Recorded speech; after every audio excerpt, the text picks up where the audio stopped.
Добро вечер. Добре дојдовте во уште едно издание на емисијата што не е јасно. Верувам дека вечерва ќе успееме да го задржиме вашето внимание со оглед на тоа што веќе цел ден го слушате форшпанот, односно најавната шпица за она со кого вечерва ќе разговараме и која е темата. Имено за 72 часа има безмалку 80 регистрирани ново заболени. Меѓу другото, Македонија останува лидер за жал на црната листа на број на смртни случаи по милион жители. Дали е време за избори или е конечно време за масовно тестирање? Вечерва гостин во што не е јасно е доцент доктор Андреј Петров од Аџибадем. Сестина, добре дојдовте. Добро дојдов. Благодарам на поканата. Ова е ваше второ гостување во Алфа и веќе немате, предпоставувам, бариери, односно трема или сте го скршиле мразот? Трема секогаш има пријавен настап кај секој, ама се трудиме да ја надминеме секогаш. На докторите не има дозволено да има трема. Господин Петров, како е возможно на 17 април да имаме 36 новозаболени, регистрирани случаи, или како што ги мери Министерството за здравство, односно Институтот, на 24 часа, а пред 2 дена, односно на 17 мај, цел месец потоа, имаме повтор, значи 6 само помалку од пред месец дена. Зошто не мрднува на подобро епидемиолошката крива? Па добро, тоа е, знаете како, тука нема некаква, ако е очекувањето дека тоа линеарно ќе се намалува, тоа не оди баш така како што е очекувањето. Значи има во епидемиолошките криви, има нагорна линија, има надолна линија кога оди, и ако ги гледате кривите во голем број земји, тие се разликуваат сите. Имате, да речеме, во Кина оние шпицови кои беа во Вухан или такви слични ситуации има во Франција, ако ја гледате нивната епидемиолошка крива.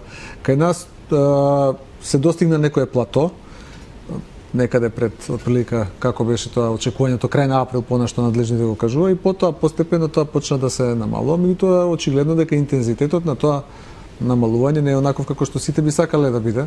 Зошто, например, во Грција е? Еве, таму имаме за 24 часа 15 заболени, а таа има неколку пати повеќе жители од Македонија. Добро, Грција има сериозен здравствен систем. Сега прво да зборуваме реално. Капацитетот на грчкиот здравствен систем е голем, меѓутоа тука и сите мерки кои се преземаат исто така имаат свое влијание. Значи нашиот здравствен систем јавен има помал капацитет? Тоа е реалност. Нашиот здравствен систем има помал капацитет, меѓутоа она што исто така сакам да го истакнам е дека во и другите мерки кои се преземаат, тука зборувам и за оние непопуларни мерки на кои ние како граѓани често знаеме да се противиме. Никој не сака рестрикции, никој не сака ограничувања.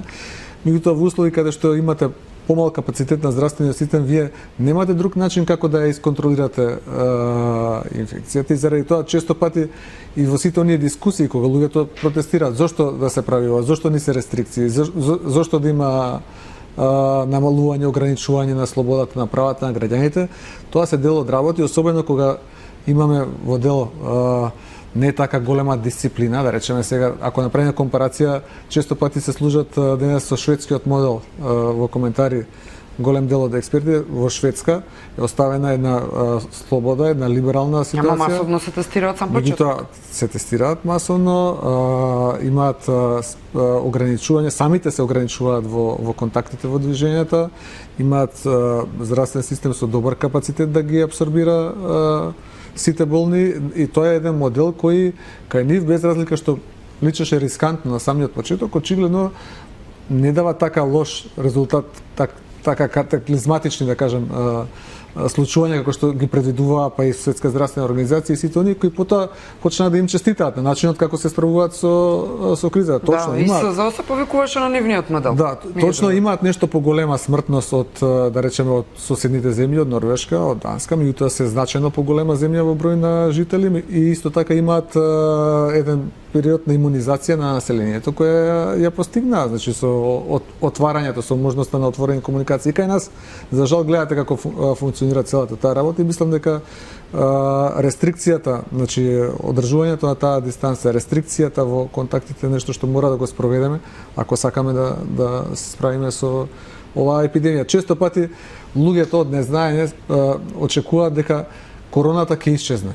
Значи, кога ќе ја победиме короната? Значи, тоа е вирус кој ќе трае. Значи, тоа е вирус кој нема да исчезне. Значи, ако е очекувањето дека ќе исчезне, тоа нема да се случи. Она што е очекување реално базирано врз база на искуството и со другите инфекции, вируси, особено кои предизвикуваат вакви респираторни проблеми пред се, дека во летниот период тие се намалуваат. Тоа е случајот, да речеме, со вирусот на грип, тоа е случајот со други вируси кои во летниот период се намалуваат, слабеат во интензитетот, но не исчезнуваат.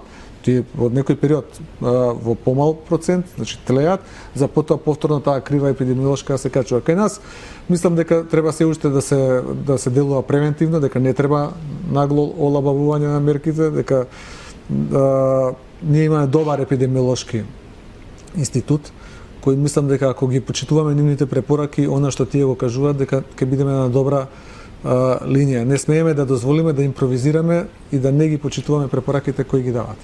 Значи зборуваме за ќе бидеме на добра линија, тоа што ќе рече не сме во моментот, односно некој не ги почитува очигледно препораките на епидемиолозите, кои беа прилично јасни дека ни треба да се брза со планирање на изборите, а точно тоа се случува.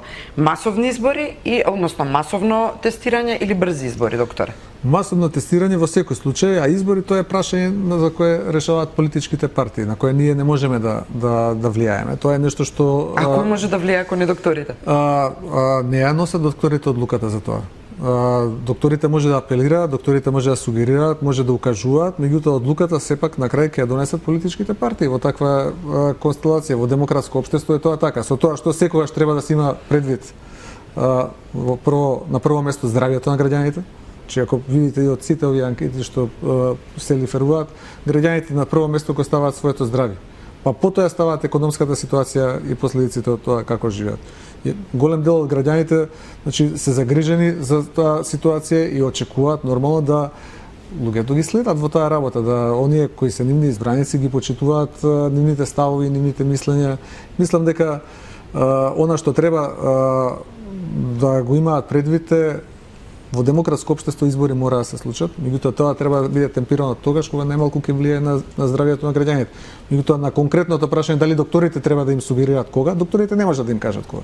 Треба на крај да седнат и да врз база на тоа што го кажува науката направат еден заеднички разговор, така бива во демократско општество, еден компромис и да се договори. Доктор, родител и професор, работите со студенти, со одветен авторитет и така натаму, ќе излезете ли знаејќи ги сите овие состојби да гласате?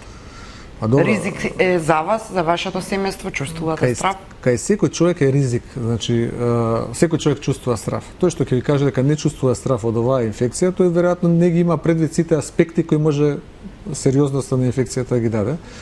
Меѓутоа секој човек исто така има потреба да верува во системот. Ме разбирате, тоа е често пати сакаме да направиме паралела зошто во Грците веруваат во системот.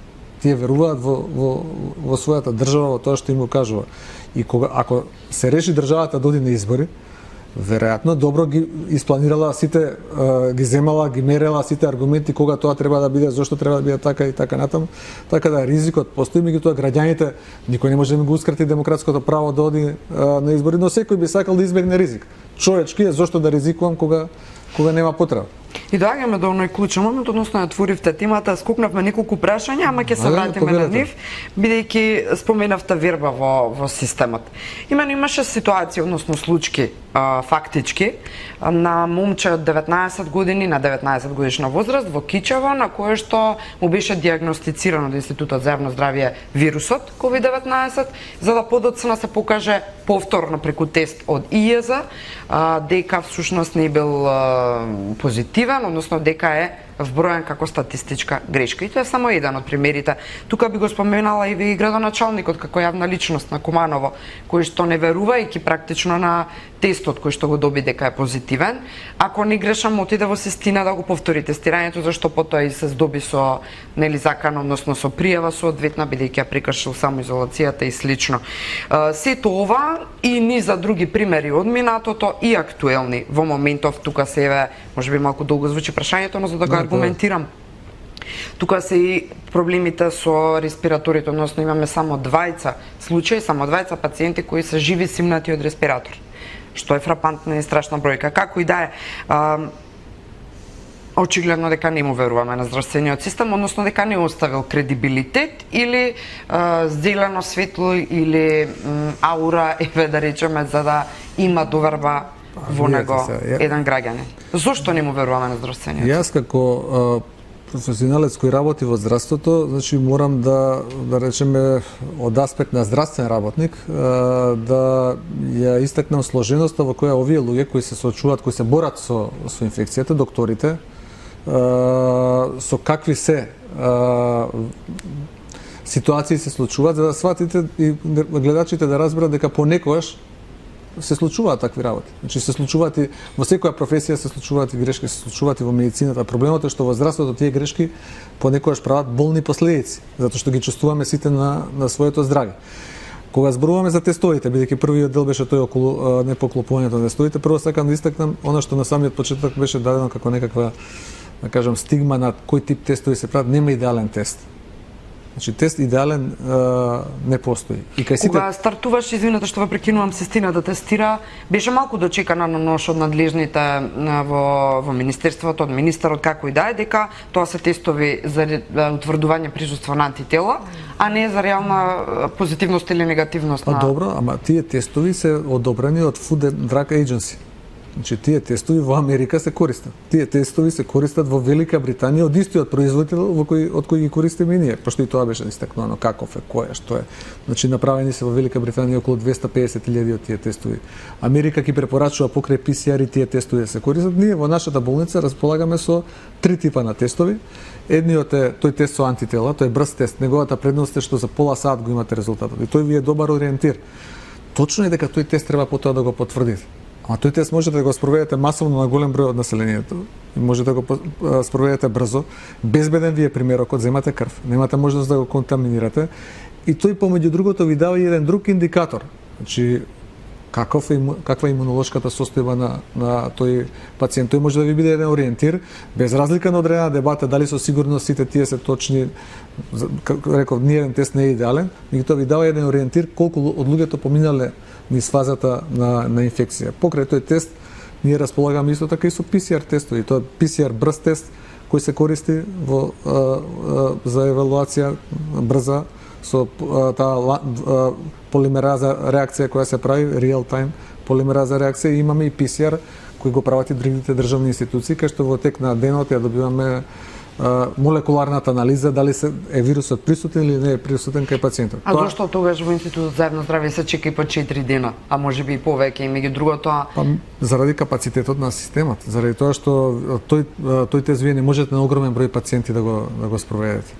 И тоа е нешто што ги лимитира можностите. Заради тоа потребно е дисперзирање на тестирањето, она што сега ете. На повеќе места се прави, повеќе институции се вклучуваат, што е добро. И она што исто така ние го зборувавме од самиот почеток, дека треба да се вклучат и овие брзи тестови, рапид тестови, заради тоа што сепак еден ориентир, вие на тој начин му ги сервирате на таца на сите оние пациенти сите оние потенцијални пациенти кои мислите дека се болни од корона инфекција. Зошто тоа не се спроведе? Зошто не се спроведе, не можам да кажам, ние кај нас го спроведуваме. Тој тест е сертифициран од нашата државна агенција, значи е во употреба. Има сите потребни сертификати. Нашиот стручен тим во Аџибадем Систина кој работи со тој тест е навистина врвен, тим на врвни професионалци, и ние кај нас го користиме, и мислам дека и илјадници и граѓани и институции го искористија тој тест. Сега би било претенциозно да кажам како на кои се институции, меѓутоа тој е тест во кој ние го правиме, тој е тест кој се спроведува во многу земји, и тој е тест кој е препорачан во земјата која сметаме дека е најразвиена во светот, а тоа се Соединетите Американски држави. Претпоставувам има и доктори кои на пример работат ваши колеги на клиника, доаѓаат кај вас да се тестираат. Има и такви случаи. Тоа значи дека не му веруваат на сопственото. Не, тоа значи дека го користат своето право како пациенти да одлучат каде ќе се лекуваат или каде ќе направат одредено тестирање, нешто што сите по устав, по закон, по сите норми ни е гарантирано. Не ми одговоривте дали ќе одите да гласате во вакви услови, додека не мрднува епидемиолошката крива надолу, додека стои уште и е висок бројот и на починати на дневно ниво и на новозаболени. Значи прво мислам дека кога и да се изборите нема бидат сега. Значи и мислам дека ќе се води сметка да се направат избори тогаш кога ќе има најмал број на заразени. Како човек кој демократските институции ги почитува, јас секогаш сум гласал на избори, не сум абстинирал ни на едни избори, не верувам дека ни на овие ќе абстинирам, меѓутоа нормално дека се грижам за своето здравје, за здравјето на своето семејство и дека барам и од државните институции да се однесуваат сериозно и да тоа биде во еден тајминг кога немал ризик за мене и за моето семејство и да излезам гласа. А очекувате дека ќе се процени реално или ќе се одлучи политички кој е најреални, односно највистинскиот тајминг, односно кога е најмал ризик? Од докторски аспект би сакал да се почитува мислењето на докторите, мислењето на нашите епидемиолози, кои мислам дека можат прилично прецизно да кажат кога во кој период е најмал ризикот. Втора работа да се цени дека во летниот период ризикот од респираторни инфекции е генерално помал, да се искористи тој период, а околу конкретен тајминг не би дебатирал, тоа е работа на политичарите, меѓутоа јас верувам дека секој разумен човек е спремен на компромис и верувам дека ќе најдат начин да тоа го утврдат, да не биде на штета на граѓаните, бидејќи на крај краишта државата и граѓаните се она што за кое постојат и политичарите и политичките партии. Ние сите работиме за како здравствени работници за здравјето на нашите граѓани, а тие треба да работат за бенефитот на нас како граѓани, како државјани на оваа држава. Откако се излева во јавност неколку клучни проблематични состојби околу тестирањето, околу точноста на тестовите, начинот на брза бавна реакција, имено имаше и случај кога повикува луѓе кои се сомневаат дека се позитивни, па не може со недели да ги добијат од Институтот за јавно здравје да дојдат да ги тестираат, а истовремено не го напуштаат домот, се одговорни или има страв да не заразат некого и така натаму. Рипна ли во тој момент нагло бројот на тестирање во Систина? Имаше ли наголо скок или континуирано како почнавте да тестирате едноставно? Ние имаме постојано голем број на луѓе кои се тестираат кај нас во на дневно ниво, например? Па сега не можел да шпекулирам, меѓутоа знам дека реално по 200 по 300 тестови од брзите тестови се прават. Тоа е нешто што е голема бројка. Нормално дека има осцилации, во одреден период помалку, во одреден период повеќе, тоа е невозможно да биде идентично во целиот тој период, меѓутоа знам дека многу луѓе се решаваат за тоа. Мислам дека имаше еден период на олабавување генерално и кај населението и кај нас самите. Значи како да ни здосади, ајде, доста е веќе од оваа корона, неиздржливо е, не можеме да почнавме малку да се олабавуваме и мислам дека и на тоа се должат помеѓу другото сите овие скокови што ги кажувате вие во почетокот на вашите прашања, зошто сега е толкова било предвидено да паѓа. Меѓутоа, ако сме дисциплинирани, ако се спроведуваат мерките кои епидемиолозите ги почитуваат, ако не импровизираме и ако не дозволиме тоа на вештачки начин да го нарушуваме, мислам дека генерално на Балканот има една добра слика за справување со инфекцијата. Ние на Балканот го немаме проблемот како што го имаат Шпанија, да речеме Италија. И тоа е добро зашто вие и во државата, во мала држава и да се справите, да речеме некако со инфекцијата, вие ќе ги затворите границите. Ние сме мало население, со рестриктивни мерки ќе постигнете да, но ова се што го зборувате звучи многу теоретски и многу професорски. Не сакам да ви кажам и да ги затворите границите. Еве ќе имате успех, ќе ги затворите, ќе ограничите вирусот, ќе го лимитирате движењето. Кога ќе ги отворите границите, вие мора да се соочите прво со комуникација со соседите, со циркулација на луѓе. До овој дел дека требаше можеби шведскиот модел да биде пример, да речеме, ете тоа и СЗО го рече, но секогаш кога министерот ќе го сгреши и СЗО неколку пати правеше грешки. Правеше грешки, час тврдеа дека треба да се носат маски, па не треба да се носат маски. Да, има и некои интересни предвидувања за зимава за кои подоцна ќе зборуваме. Професионалци кога ги гледате како да речеме се шетате во парк и гледате човек оди на отворено со никој околу него, од 100 метра растојание со маска и со калјачи оди во паркот оние хируршки потребата. Тоа не знам кој е тој што може такво нешто да го сугерира, заради тоа што тоа е спротивно на било која медицинска логика. Од кого тој во тоа растојание ќе се зарази на отворен простор, тоа е нешто што е недозволено. Во затворен простор, каде што има комуникација со луѓе, каде што има повеќе луѓе, сосема нормално е она што СЗО го препорачува и нашето министерство такво нешто да се прави. Меѓутоа контаминацијата од маските е исто така проблем. Ние како здравствени професионалци секој ден работиме со маски. Голем број на пати во текот на денот ќе ќе извадите, ќе ја ставите, ќе се допрете. Тоа се работи кои ги правите во текот на денот и кои носат и одреден ризик. Тоа не е идеална заштита, тоа е повеќе заштита за вашите... Трансмисија директно преку... Да, вие не пренесете, а не е заштита да се вие заштитите од некој да не добиете.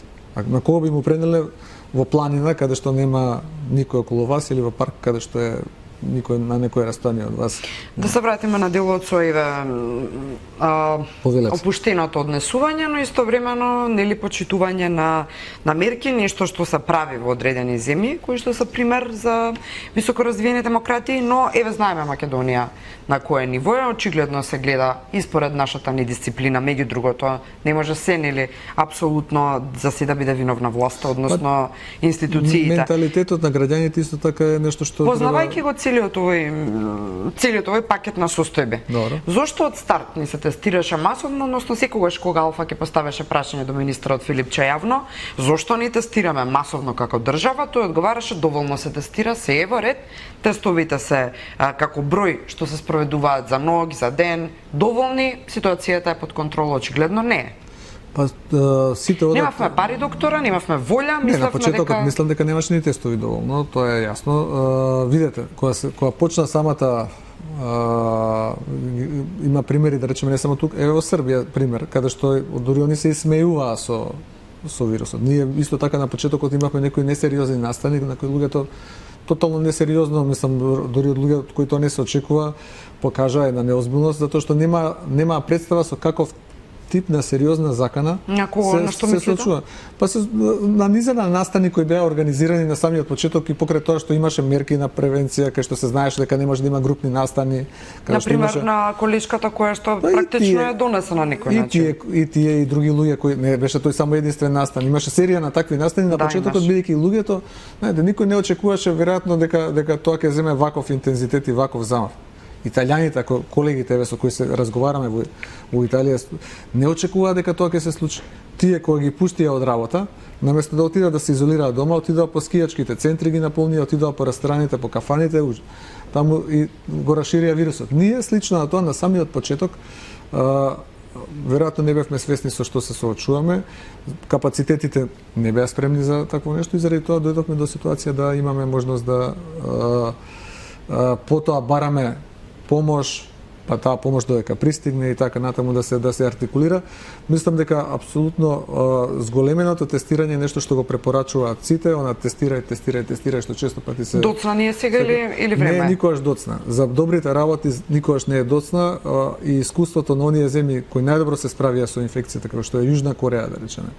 Една Германија која покажа робусно ја нагази инфекцијата од самиот почеток, со спремност и на капацитетите за примање на пациенти, со точно идентификување на кластерите уште од самиот почеток, со масовно тестирање, со разработување на самиот вирус, значи со изолирање на неговиот геном, со веднаш производство на стартување на производство на вакцина, покажуваат дека луѓето се спремале. Добро, тоа се поразвиени земји од нашата. Сега ние не можеме илузионистички да кажеме ајде ние сакаме да бидеме како Германија, значи или сакаме да бидеме како Јужна Кореја.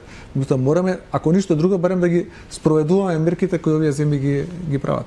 И во ситуација кога не ги спроведуваме, кога очекувате дека ќе спласне кривата, еве, ваша проценка? Па видете, сега сите зборуваат, мене ми е малку и тоа нелично, за прв баран, втор бранк има... За Македонија зборувам. Јас мислам дека инфекцијата нема тотално да исчезне. Значи, ако тоа е очекувањето, такво нешто нема да се случи. Дека ние ќе треба да се подготвиме да живееме со овој вирус. Вирусот ќе биде околу нас, тој нема да биде некаде, не знам, ќе го избркаме се од тука од територија и ќе отиде некаде. На крај крајшта се работи за пандемија во која вирусот циркулира. Очигледно е дека се отвараат повеќе огништа во светот. Во Македонија мислам дека летните месеци ќе доведат до значајно намалување. Високите температури навистина ќе помогнат да помеѓу другото, помеѓу вие рестриктивни мерки, сите мерки што ги преземаме да се олабави инфекцијата, меѓутоа нема да исчезне. И како ќе доаѓаат зимските месеци, како ќе доаѓа есента, повторно ќе се враќа. Дали ќе се врати во истиот интензитет, не знаеме. Дали оваа имунизација тивка на населението, која сакале ние да признаеме или не се случува, кај што голем дел од луѓето испоред она што го слушаме и од нашите здравствени власти и од епидемиолозите, голем дел од луѓето асимптоматски ги поминуваат овие инфекции. Мислам дека сето тоа е показател дека ако ништо друго веќе знаеме со што ќе се соочиме, дел од населението, иако тој е се уште мал, има поминато низ некој процес на трансмисија на вирусот, исто така во процес ќе биде производството на една вакцина која нема да биде веднаш, меѓутоа ќе дое за некое време, но дека ние во подолг период ќе треба дека да се соочиме со оваа работа и дека точно е дека можеме една битка да добиеме, меѓутоа дека војната не сме ја победили или она што канцеларката Меркел го во едно многу добро обраќање го истакна пред германската јавност дека воопшто не е време за да ликуваме, дека кога една Германија така кажува навистина робосно се справи со инфекцијата, ние па имаме најмала причина за некакво самозадоволство, напротив треба да се спремаме, треба да се подготвуваме, да ги јакнеме капацитетите за да можеме да се справиме. Тоаш можам да заклучам дека пореален е терминот на Мицкоски за предлог за избор или на Заев? Па ја тоа ви кажам, не сакам да се мешам, тоа е нивна работа. Јас како доктор, како здравствен професионалец, можам да кажам да се почитува мислењето на епидемиолозите, а како граѓани на Македонија, како човек што ете така имал можности одредени јавни функции да обавува, можам да кажам дека компромисот е основа на се во животот. Одиме со блок реклами и продолжуваме со интервјуто. Добре дојдовте назад вечерва во Што не е јасно. Професорот и доцент доктор, односно Андреј Петров од Аџибадем Систина, а професор на Универзитетот Гоце Делчев во Штип. Разговараме за масовни тестирања или брзи избори. Разговараме за зошто епидемиолошката крива во Македонија стагнира. Каде е проблемот, што треба да се преземе, зашто сме задоцниле, а што возиме онака како што треба, народски речено. Докторе, набавката на респиратори беше едно од клучните проблематични ситуации, анализи кај новинарите во медиумите присутни, ситуација која што влија така прилично недоверба во Министерството за здравство, односно во државната стратегија за справување со COVID-19, бидејќи просто е прашањето што произлезе кај граѓаните, а тоа е ама не можеме ли едни респиратори да набавиме, а камоли да спасиме човечки животи, да знаеме да ги употребуваме понатаму респираторите, односно да излеземе од кризава. Комплексно е сега прашањето, има неколку подваријанти, вака сега ќе би се трудам вака како респираторите не са проблем за Систина, апсолутно знаме дека ги стави болницата на располагање од старт. Има огромен, мислам дека и најголем број на респиратори на едно место и ги стави на располагање сите. И не само што ги стави респираторите, цел еден блок, најновиот блок во болницата е испразнет и стои на стендбај. Никогаш не се полнеше тој блок? Никогаш не се полнеше, свесно работејќи дури на, да кажам, сосема свесни дека од тоа болницата нешто ќе изгуби, меѓутоа ние мораме да покажеме општествена одговорност, мораме да покажеме дека сме дел од здравствениот систем, дека имаме една емпатија, една потреба да помогнеме на државното здравство и со одлука на нашите, да кажам, надлежни органи, ние тој цел блок го чуваме спремен, ако за тоа дојде потреба. До сега немало потреба, меѓутоа тоа е наша обрска и ќе ве прекинам, извинете, ќе се вратиме веднаш на респираторите. Зошто тогаш се блокираше цела една градска општа болница 8 септември, а можеше еве тој оддел во Систина подготвен одлично среден да се искористи, а вамо да останат на располагање на сите други пациенти, оти нели? Ние сме само од ковид болни, имаме сите. Јас за тоа не би можел, тоа е сепак здравствена политика за која одговорот треба да оди кај здравствените власти, кај оние што ја организираат работата во здравствениот систем. Ние како болница сме биле подготвени за тоа и сме го ставиле на располагање нашиот здравствен капацитет, кој е најголем приватен здравствен капацитет во државата, со најголем број на здравствени услуги, со најголем обрт на пациенти кои поминуваат низ, да кажам, низ болницата, и тоа е наша општествена одговорност кон која стоиме. Во однос на вашето прашање за респираторите. Значи прво немаме доволен број како јавни институции здравствени. Има респиратори во држава, Што е тука проблемот, што никој не можеше да предвиди колкав број на пациенти ќе имаат потреба да користат респиратор. Видете вие што и се случи на Италија, повторно давам паралели, ама за да поедноставам да ме разберат нашите гледачи. еден најразвиениот дел од Италија. Значи тоа е северна Италија, Ломбардија, каде што се случуваат овие работи, кои не само што нема лошо здравство, има еден од подобрите здравствени системи. Крахираше заради тоа што имаше наеднаш навалица на огромен број на пациенти, за кои и тие огромен број на машини што ги имаат не се доволни, заради тоа што издвојувањето и таму не биле адекватни спрема она што нивните експерти денес го кажуваат, драстично помали во однос на претходните години. И кај нас имало толку респиратори колку што имало, значи во државата се сметало дека тие се доволни за едни нормални услови на функционирање. Меѓутоа во услови на ваква пандемија потребите од вакви машини се зголемуваат. Нема да навлегувам во дебатата на стручњаците, бидејќи во тој дел не сум толку компетентен да кажам дали треба да ги ставиме или не треба да ги, бидејќи тука има дебата кога да се стават, дали да се стават. Ги гледав и кај вас, во вашите и во други емисии, дел од моите колеги кои околу тоа искажува одредени ставови, меѓутоа она што можеме да го кажеме дека како држава треба да имаме вакви машини. Проблемот беше зошто не може да се набават веднаш, затоа што набавката дојде во оној момент кога сите имаа потреба од такви машини. И сега имаше малку контрадикторности во настапите на. Тоа е друго, тоа се сложува, меѓутоа за една недела имаше различни изјави министерот. Ќе стигнат, нема да стигнат, ја поништувам постапката. Во време кај што медицинските материјали генерално беше едно каубојско време, кај што секој што ќе најдеше некој респиратор го или не респиратор, маски, ракавици, дезинфициенси ги запленува. Гледате, Америка ги запленува на Германија, Германија ги зема на другите земји, не знам, на Шведска им ги земаат некои земји, и тоа дојде до една ланчана реакција во која условно да кажеме тие што се посилни.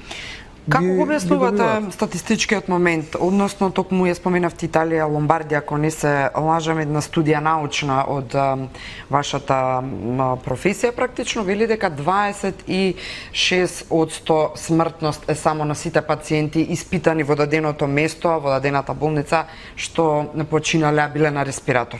Додека пак бројките, процентите за кои зборуваше Филипче секогаш беа дека речиси 99% не успеа да преживеат респираторна машина.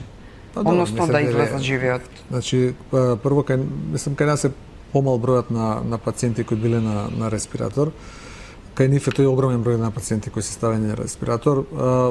Нормално дека здравствениот систем нивни со капацитет поголем од нашиот. Тука сега не можеме ние да кажуваме дека ние сме оделе да учиме во Милано. Сега не можеме да бидеме да кажеме дека тие ништо не знаат, а ние тука најднаш научивме се или знаеме се. Знаете, тоа не е сериозно, меѓутоа апсолутно респираторите како машини се потребни. Тоа колегите анестезиолози најдобро го разбираат и јас се верувам, и тие во одреден момент се единствената можност да му помогнете на пациентот. Вие како институција, како држава сте обврзани да му ја дадете шансата на тој човек да преживее. Дали ќе успеете или не, тоа е друго прашање, зависи од многу работи. Имаме ние обучени луѓе кои со тоа знаат да се справуваат, луѓе кои се врвни анестезиолози, не можеме да кажеме дека баш ништо не знаеме или дека заради тоа ни се случувале грешките. Нормално дека повеќе се фактори, типот на пациентите кои доаѓаат во таа фаза, во кој момент ги фаќате. Тука повторно се надоврзуваме на потребата од брзо тестирање. Значи не е се исто вие да еден пациент на самиот почеток го дијагностицирате во секоја болест. Што порано ја поставите дијагнозата, поголеми се шансите за излекување на пациентот.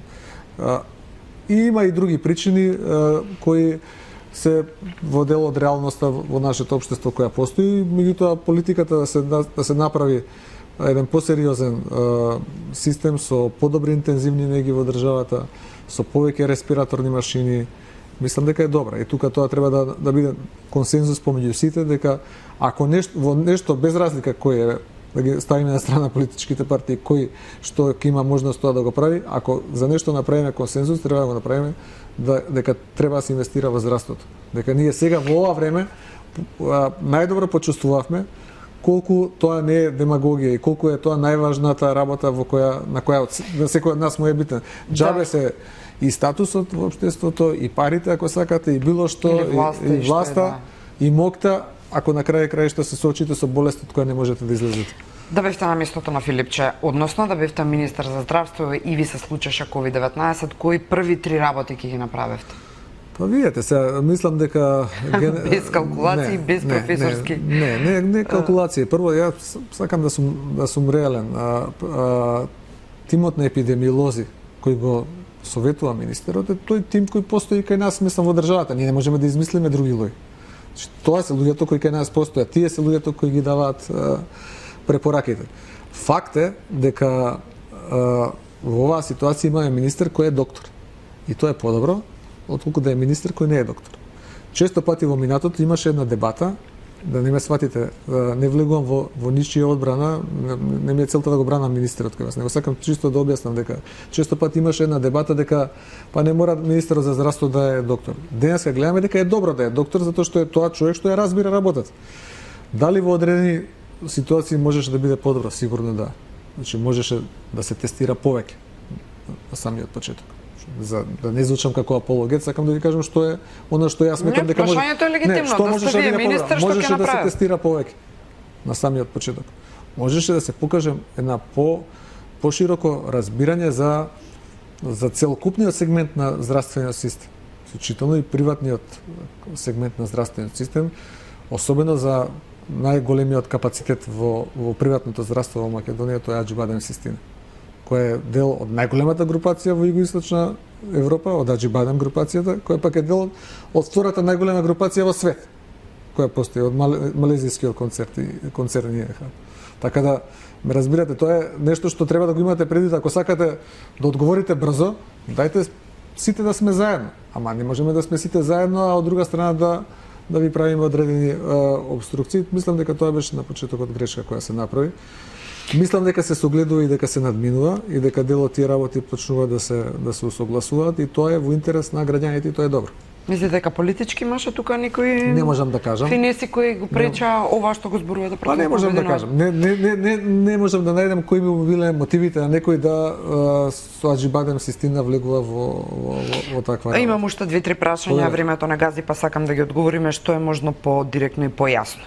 Се содаде дополнителна паника со Кавасаки, така наречениот синдром, кој што во последно време според податоците на заболени деца, бидејќи се појавува кај деца, ако грешам поправајте ме што му завршам со прашањето, и дека особено се манифестира кај оние дечиња кои што или имале или биле во допир со позитивен човек на ковид. И зошто сега овој синдром кој што знаеме дека постои, мислам долго време, јас барем сум читала за Кавасаки и години други наназад. Зошто сега е толку живото загрозувачки синдром и еве се крева паника, се појави информација дека имаме 2 случаи во Македонија кои не се потврдени бидејќи се уште се истражува. Дали било Кавасаки или само се симптомите? Кавасаки е позната работа, тоа е еден васкулит. Дали е нова опасност? Не, тоа не е нова опасност. Кавасаки е васкулит кој има за кој значи знаеме од многу одамна, за кој им поставуваме прашања на нашите специјализанти на испит, кој не е нешто ново, сакам да ви кажам, кој има кожни манифестации, има гастроинтестинални манифестации и така натаму. Меѓутоа, студиите покажуваат дека кај овој вирус е почест. Оние што ги објавуваат дел од колегите, значи не знам, ако имале одреден број случаи во Италија, сега реферираат за поголем број на случаи кои ги имаат Според одредени информации има 2 смртни во Британија и Франција. Од ова. Па добро, тоа е една озбилна состојба. Сега станува озбилна заради последица од коронава или? Не, секогаш била сериозна, меѓутоа сега е позачестена отколку што вообичаено се јавува.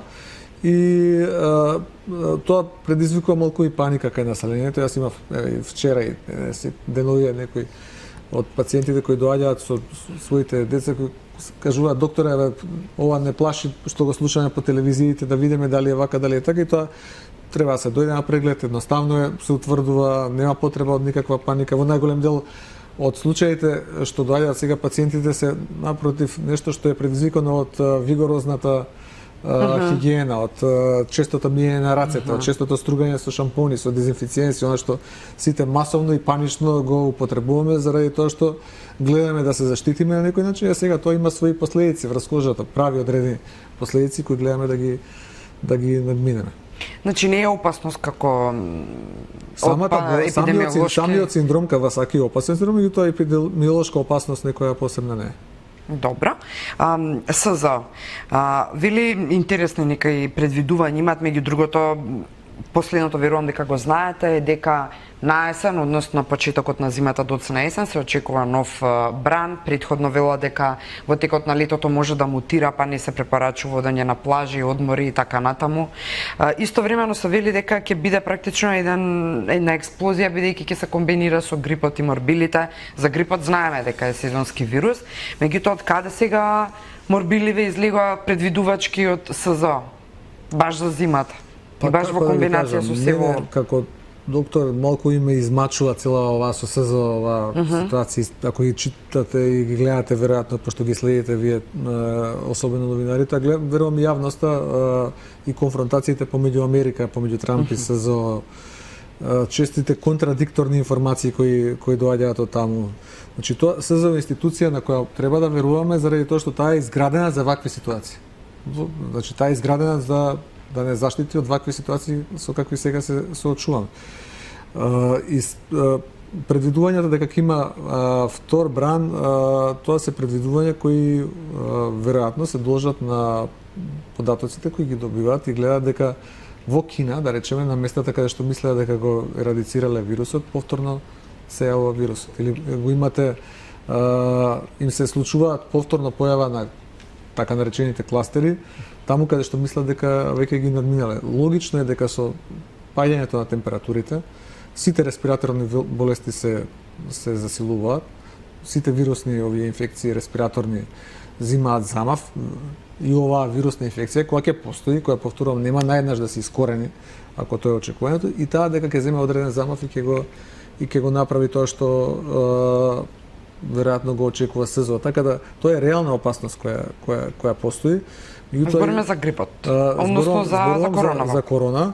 Меѓутоа, исто така, грипот ќе е усложни, затоа што ако имате повеќе инфекции во исто време, нормално дека тоа дополнително... Тоа значи дека може короната како грип да се продава и обратно? Не, тоа значи дека ќе имате проблем да ги решавате и пациентите со грип, и пациентите кои имаат корона, и пациентите кои имаат некои други респираторни инфекции, и тоа ќе биде сложена состојба, особено за голем наплив на пациенти и здравствен систем кој има одреден капацитет, ограничен капацитет да ги абсорбира тие пациенти, и меѓутоа има и други тука дилеми кои се отвараат. Денеска студиите во Америка покажуваат дека еден од лековите кои тие сметаат ги помина првите фази, рамдезивир, ќе одговори на задачата да се лекува и корона со него. Меѓутоа тој се користи и кај други болести. Имаше реакција на пациентите, на Сдруженијата на пациентите со ХИВ, дека ако овие антивирусни лекови комплетно се пренасочат, да речеме, во терапијата, тие без лекови. Треба да очекуваме 500.000 смртни случаи од ХИВ. Да, бидејќи ќе има 500.000 смртни случаи од ХИВ годишно, што е огромна бројка, неспоредливо поголема, да речеме, од смртноста до сега што е од... Бидејќи сме сосема на крајот, докторе, сакам уште две блиц прашања. Првото е каде ќе го носите семејство во летован одмор? Па ја не планирам да мислам, ние треба да прво каде да одиме, затворени се сите граници. Еве ќе се отвори, да речеме, границата со Грција. Би преферирал ова година да останам тука, можам да одам до Охрид, каде што често одам. Тоа е место каде што веројатно многу од македонските граѓани ќе го искористат и Маврово и Охрид за одмор. Верувам дека дел ќе се решат и да отидат и до Грција и на друго место, меѓутоа мислам дека тој број ќе биде значително помал, бидејќи ова не е вообичаена работа. Ова е опасна работа и сите кои ја подценуваат грешат. Се работи за многу сложена, сериозна болест, која само ако сме дисциплинирани можеме да ја победиме, и тоа можеме да го направиме сите заедно. Поединечно, џабе некој ќе направи одредена... Видете, особено се иритирани луѓето кои дисциплинирано ги спроведуваат мерките. Имате луѓе кои носат маски, кои дезинфицираат раце, кои се држат до сите протоколи, и гледате, имате луѓе кои ништо не почитуваат. По принципот, мене ли ќе ме најде короната? Значи, не, ова е озбилна работа и треба да ги почитуваме препораките на нашите епидемиолози. И сосема за крај. 2018-та, вашето последно политичко интервју, ја издвоив оваа реченица, бидејќи сакам да го заокружиме ова наша вечерва со токму неа. Односно, се надам дека ќе одговорите. Велите, политиката е тешка работа, со неа или се занимавате како што треба, или подобро воопшто да не се занимавате. Ова го рековте како што реков, 2018-та се чинам самовистина. Излеговте од политиката затоа што тие што сега водат вашата партија не знаат како да се занимаваат со политика или бидејќи вие одлучивте дека подобар доктор сте отколку политичар? Или двете? Не. Вака сега, јас излегов заради тоа што како доктор предолго време прво бев на врвни политички функции. 15 години јас бев на врвни политички функции. 5 години бев градоначелник, повеќе од 6 години пратеник, бев генерален секретар на СДСМ, председател на ЗЕЛС и уште многу други работи, да не ги спомнувам сега, да не испадне дека ги редам самиот на себе. Нема, тоа се факт. И ако сакате да се занимавате со медицина, и самото тоа е предолг период, без разлика на тоа што јас во тој период имав, да речем, парт-тајм работа. Медицината е работа која исто така бара полн ангажман. Меѓутоа, тоа беше апропо мојот став дека за да се занимавате со политика, тоа е навистина сериозна професија. Ние често пати како граѓани, кога го гледаме од гледачки аспект, ја потценуваме, меѓутоа тоа бара исклучителен ангажман, бара 24 часовна посветеност, и ако сакате да работите добро е многу тешка, особено ако сакате да се задржите во неа долг временски период, а не да бидете она што го нарекуваат листопадни дрвја во политиката, такви сме виделе многу. Тоа беше апропо мојот став дека и за едната професија и за другата професија потребно е да се одлучите. Не можете народот, што би рекол, две лубеници да носите под иста мишка.